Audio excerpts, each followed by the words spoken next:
श्री शिवाय नमस्तुभ्यम। दोस्तों, आपका हमारे चैनल शिव शक्ति में स्वागत है।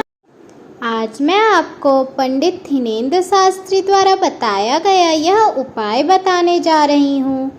आप सबको पता है कि होलिका दहन की रात और होली से पहले बहुत सारे तंत्र विद्या आते हैं और बहुत सारे लोग जादू टोना करते हैं। यही एक समय होता है जिसमें बहुत अधिक जादू टोना किया जाता है और लोगों को अपने वश में करने की बहुत कोशिश की जाती है। किसी का धन समाप्त हो जाता है, किसी का मानसिक संतुलन बिगाड़ दिया जाता है। तो आज मैं आपको यह सब उपाय बताने जा रही हूँ कि आप इससे कैसे बचें, शत्रु और क्रियाओं से राहत आपको कैसे मिले। थिनेंद्र शास्त्री जी ने बताया कि होली के राख के करे यह टोटके, यह है बड़े कामों से दिलाएगा शत्रु और तांत्रिकों क्रिया से राहत। होलिका के राख के गजब का उपाय। पहला उपाय मैं आपको बताने जा रही हूँ, होलिका की राख का गजब का उपाय। थिनेंद्र शास्त्री जी ने यूँ तो कई टोटके बताए हैं, लेकिन होलिका की राख के उपाय के बारे में कहा जाता है कि ये गजब के होते हैं। कहते हैं कि अगर सच्चे मन से इन्हें किया जाए तो जीवन की कई सारी समस्या पल भर में ही सुलझ जाती है। ऐसे में जब होली भी करीब आ रही है तो आइए जान लेते हैं इसके बारे में। दूसरा उपाय है कि कार्य क्षेत्र में आ रही है दिक्कत तो करें यह उपाय। थिनेंद्र शास्त्री जी कहते हैं कि नौकरी करते हो या व्यापार, अगर आपको कहीं भी दिक्कत हो तो आप होली के राख का उपाय कर सकते हैं। मान्यता है कि इसके प्रयोग से आपको कार्य क्षेत्र में आने वाली दिक्कतों से न केवल राहत मिलेगा बल्कि आपको लाभ भी मिलना शुरू हो जाएगा। इसके लिए होलिका दहन के समय होलिका की उल्टी परिक्रमा करते हुए आग के जड़ को उसमें डाल दें।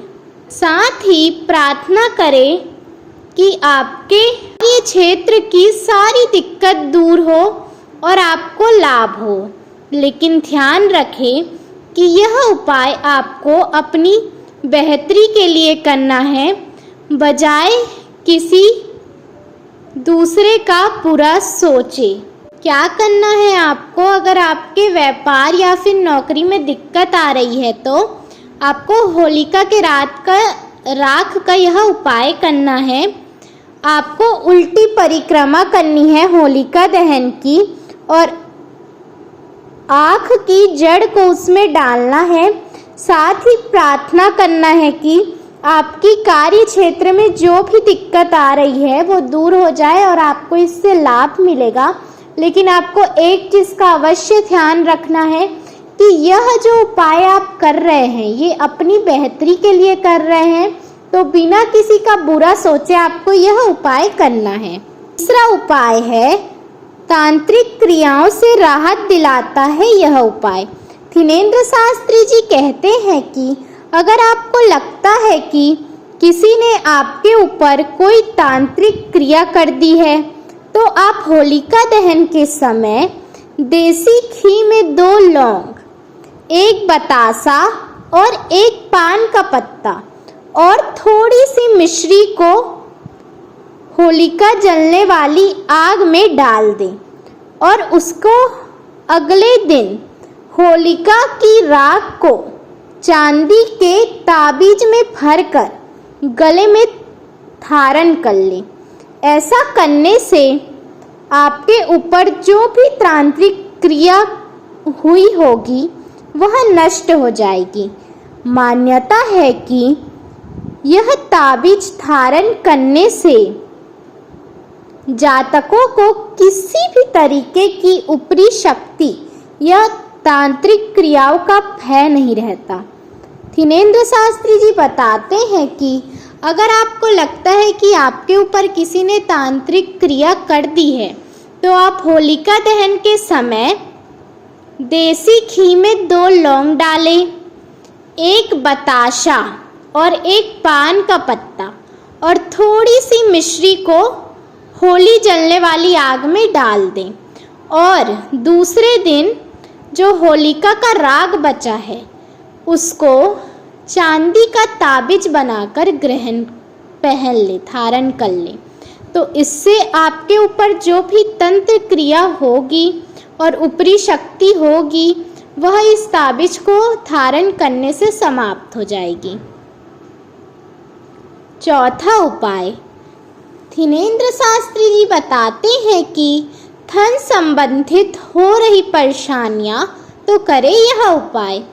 अगर आपको व्यापार में लगातार धन हानि का सामना करना पड़ रहा है तो फिर आपको निवेश संबंधित कारोबार में हानि हो रही है या फिर किसी से धन लिया हो लेकिन लौटा नहीं पा रहे हैं तो होली के दिन राख का टोटका करें। कलम से उस व्यक्ति का नाम लिख दे और उस पर हरा गुलाल छिड़क दें। उसके बाद जब होलिका जल जाए तो उस जगह की राख को किसी बेहद जल में प्रभावित कर दें। मान्यता है कि ऐसा करने से धन से संबंधित सारी दिक्कतें दूर हो जाएंगी। आपको क्या करना है, यदि आपके व्यापार में हानि हो रही है और आपको लगातार समस्याओं का सामना करना पड़ रहा है, आपको कारोबार में हानि हो रही है या फिर आपने जिससे भी धन लिया है आप उसको लौटा नहीं पा रहे हैं, तो आपको यह टोटका करना है। आप होली जलाने वाले स्थान पर अनार की कमल से उस व्यक्ति का नाम लिख दें और उस पर हरा गुलाल छिड़क दें। उसके बाद होलिका जल जाए तो उस जगह की राख को किसी बहते जल में प्रभावित कर दें। आपको किसी बहते जल में उस राख को प्रभावित कर देना है। इससे आपको जितने भी धन संबंधित समस्या है वो दूर हो जाएगा। अगर आपको मेरा चैनल अच्छा लगता है तो मेरे चैनल को लाइक, शेयर और सब्सक्राइब करें। जय जय श्री राम, सीताराम, जय हनुमान।